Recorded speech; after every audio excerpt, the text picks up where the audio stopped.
वैशाली का आज इंटरव्यू था और ये इंटरव्यू वैशाली के लिए बहुत जरूरी था, क्योंकि अगर उसकी जॉब नहीं लगी तो उसको उसके चाचा के पसंद के लड़के से शादी करनी पड़ेगी, जो वो बिल्कुल नहीं चाहती थी।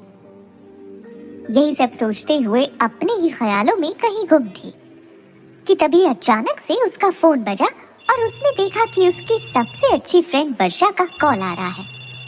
उसने जल्दी से उसका कॉल उठाया और कहा, वर्षा यार कहाँ है तू? अभी तक नहीं आई। तुझे पता है ना मैं इस इंटरव्यू के लिए लेट नहीं हो सकती। तू तो सब जानती है, अगर मुझे ये जॉब नहीं मिली तो क्या होगा? उसकी बात सुनने के बाद वर्षा परेशान सी आवाज में बोली, सॉरी यार वैशाली, मेरी स्कूटी अचानक से खराब हो गई है।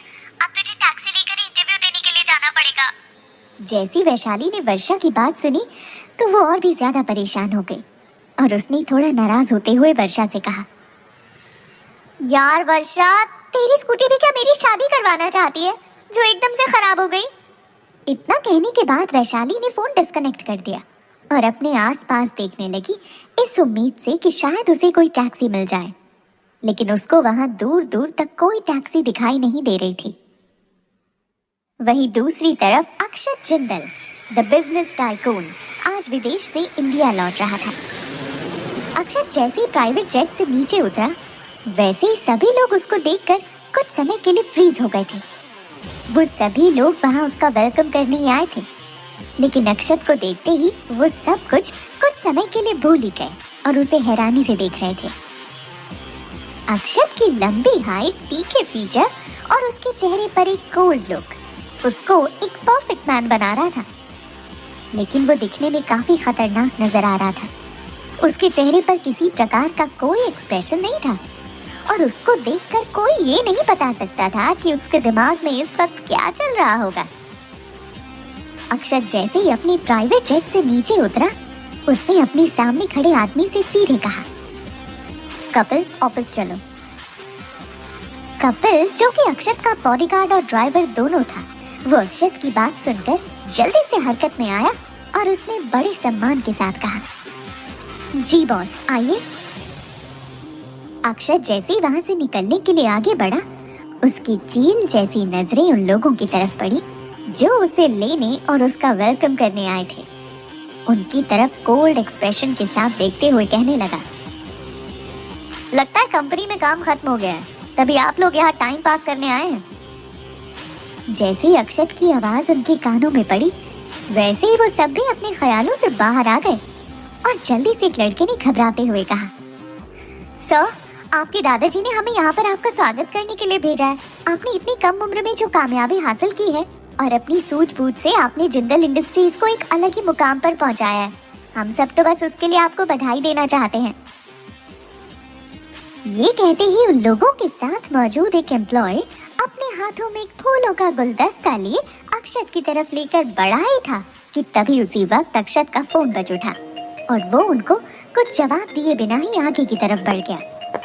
अक्षत के जाने के बाद वहां खड़े सभी लोगों की सांस में सांस आई, वरना उन सबको तो ऐसे लग रहा था जैसे अक्षत आज उन सबकी जान ही ले लेगा। वहीं फोन उठाते ही अक्षत की माँ ने कहा, बेटा, तुम कब तक घर पहुंचोगे?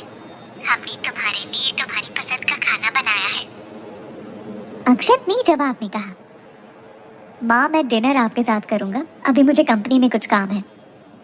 बस इतना कहते ही अक्षत ने तुरंत फोन काट दिया। कटे हुए फोन को देखकर अक्षत की माँ गायत्री जिंदल ने मन ही मन कहा, इस लड़के का कुछ नहीं हो सकता। अक्षत ने अपनी मर्सिडीज में बैठते हुए कपिल से कहा, जल्दी चलो। वहीं दूसरी तरफ वैशाली को भी टैक्सी मिल गई थी और वो भी थोड़ी ही देर में जिंदल इंडस्ट्रीज पहुंच गई थी, लेकिन गेट पर ही उसको एक गार्ड ने रोक दिया। दरअसल वैशाली के पास कंपनी का कार्ड नहीं था और बिना कार्ड के किसी भी एम्प्लॉय को अंदर जाने नहीं दिया जाता। मैडम, आपको क्या काम है? गार्ड ने वैशाली से पूछा। गार्ड की बात सुनकर वैशाली ने जवाब दिया, वो आज मेरा इंटरव्यू है। वैशाली की बात सुनने के बाद गार्ड उसको वहां लेकर गया जहां पर इंटरव्यू हो रहे थे। वैशाली अंदर ही अंदर बहुत घबरा रही थी। वो जैसे इंटरव्यू वाली जगह पहुंची, वहां बैठे सब लोग उसे घूरने लगे। वैशाली दिखने में भले ही एकदम सिंपल थी, लेकिन वो किसी परी से कम नहीं थी।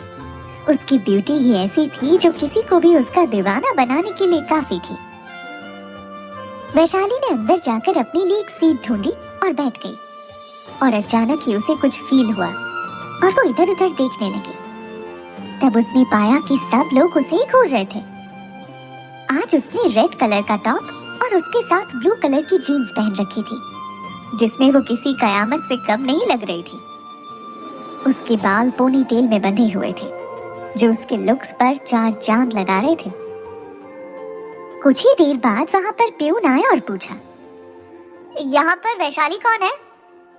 वैशाली तुरंत हरकत में आई और खड़ी होते हुए बोली, जी मैं हूँ। प्यून ने उसको देखा और कहा, अब आपकी बारी है, आप अंदर आ सकती हैं।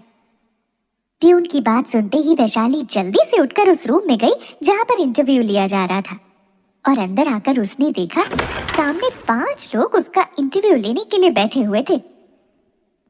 उसने उन सबको ग्रीट किया और उनके सामने की सीट पर बैठ गई।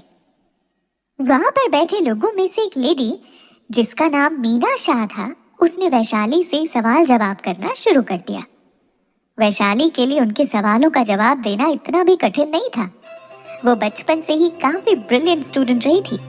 उसने एक एक करके सबके सवालों के जवाब बड़ी ही सरलता से दे दिए। उनमें से एक, जो कि इंजीनियर डिपार्टमेंट का मैनेजर था, उसने वैशाली के डॉक्यूमेंट्स को देखते हुए कहा,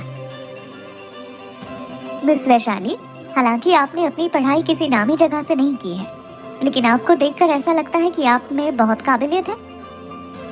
और उस आदमी की बात सुनते ही वैशाली अंदर ही अंदर खुश हो गई, लेकिन उसने अपनी ये खुशी जाहिर नहीं की।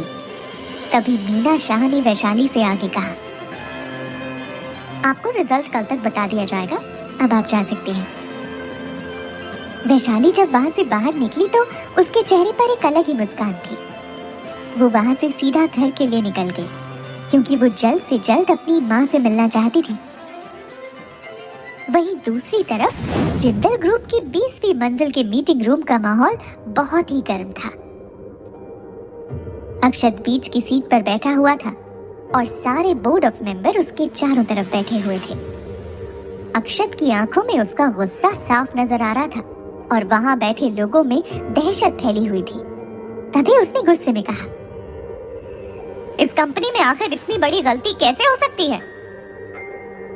इतना कहने के बाद उसने अपना हाथ टेबल पर जोर से मारा, जिससे वहां मौजूद सभी बोर्ड मेंबर्स की सांसें उनके गले में ही अटक गई थी और उनमें से किसी ने भी कुछ भी बोलने की हिम्मत नहीं की।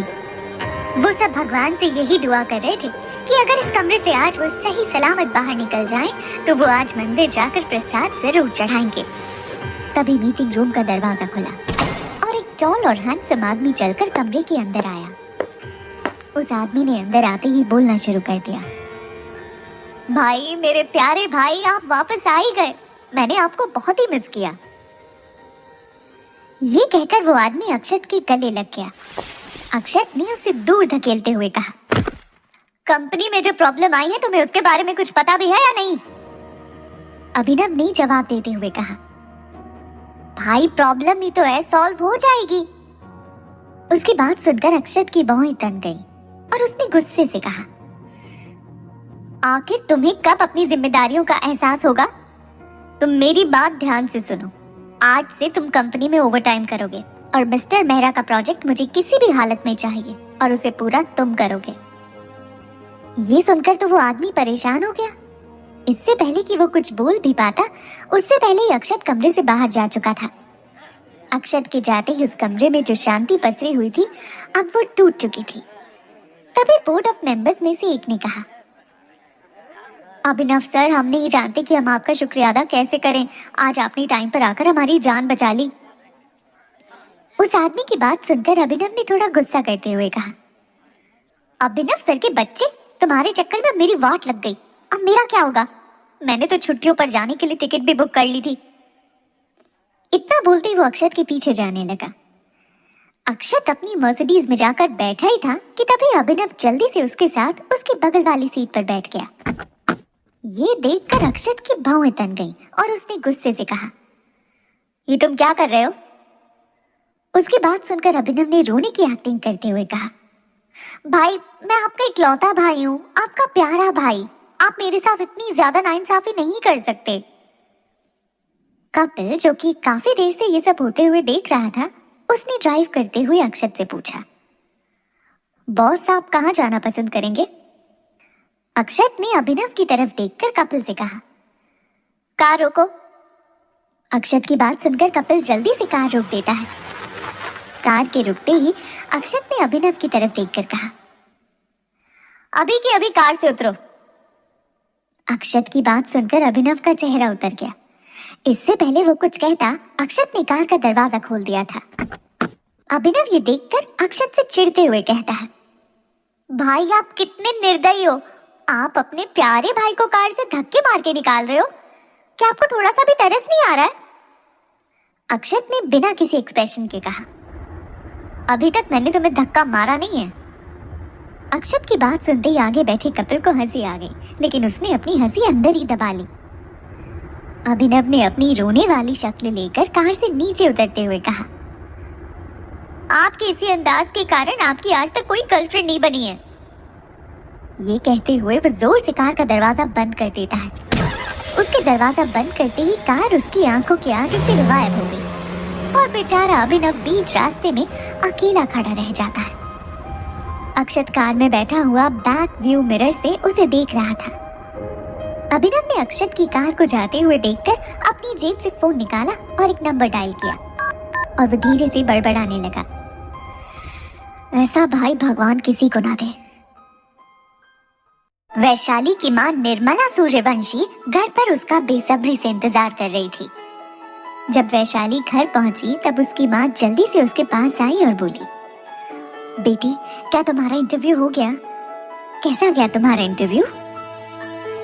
वैशाली अपनी मां को शांत करते हुए कहती है, शांत हो जाओ मां, मेरा इंटरव्यू काफी अच्छा हुआ और उसका परिणाम कल तक आ जाएगा। वैशाली की बात सुनकर निर्मला ने चैन की सांस ली।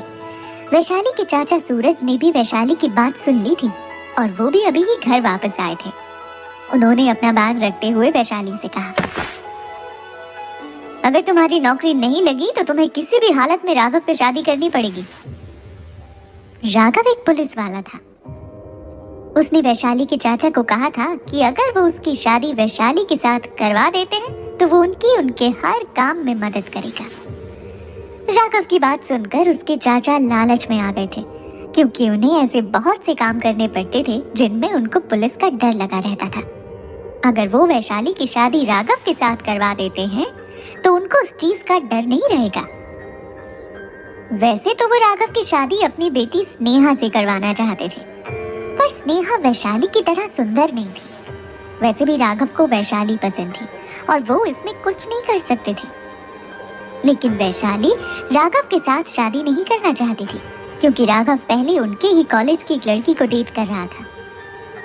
उसने फिर बाद में उस लड़की को छोड़ दिया और फिर इसी सदमे में उस लड़की ने अपनी जान ले ली थी। उन दिनों को याद करके वैशाली की रूह तक कांप जाती थी। उसकी माँ के अलावा उसको और कोई नहीं समझता था। उसके चाचा ने उससे कहा था कि उन्होंने उसको और उसकी माँ को उसके बाप के मरने के बाद से ही पाला है, इसलिए अब वैशाली या तो अब उन्हें पैसा देकर सपोर्ट करे या राघव से शादी कर ले। उसकी चाची मैना सूर्यवंशी वैशाली से सख्त नफरत करती थी, क्योंकि उनकी अपनी बेटी स्नेहा वैशाली के जैसी सुंदर और काबिल नहीं थी। वैशाली सबको एक ही नजर में पसंद आ जाती थी। मैना भी आवाजें सुनकर बाहर आ गई। उन्होंने वैशाली की तरफ चिढ़ते हुए देखा और कहा, जहां तुम आज इंटरव्यू के लिए गई थी वो देश की सबसे बड़ी कंपनी है। अगर नौकरी देखनी थी तो कहीं छोटी मोटी कंपनी में देखती, अपनी औकात से बड़े सपने नहीं देखने चाहिए। सूरज ने भी अपनी पत्नी का साथ देते हुए आगे कहा, मुझे भी नहीं लगता कि तुम्हारी नौकरी वहां लग भी पाएगी। वैशाली और उसकी माँ उन दोनों की बातें सुनकर काफी उदास हो गई। वैशाली तो उन्हें बहुत कुछ सुनाना चाहती थी, लेकिन वो अपनी माँ की वजह से चुप रही।